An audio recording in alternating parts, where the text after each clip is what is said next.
My name is Brad Novack, Director of RapidLink Repairs. I started pretty close to the day-to-day, dispatching, working with vendors, and really learning how everything functions when something goes wrong on the road. From there, I took on more around improving processes, building out the vendor network, and supporting customers at a higher level. Over time, that grew into leading teams and bigger initiatives, which eventually led me into the director role.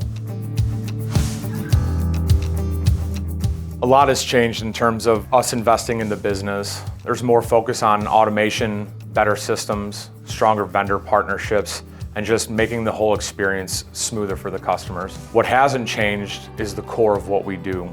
We're still here to get customers back up and running as fast as possible. That part will always be a priority. There's a lot that happens behind the scenes that most people don't see.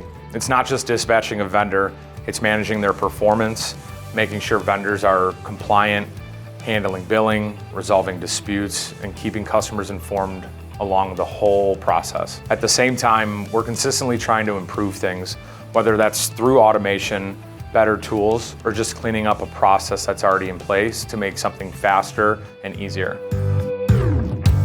For me, it's seeing everything come together. When a process improvement works, when a customer has a better experience, or when someone on the team grows into a larger role. That's the good stuff. At the end of the day, it's knowing we're helping customers in moments where they really need it.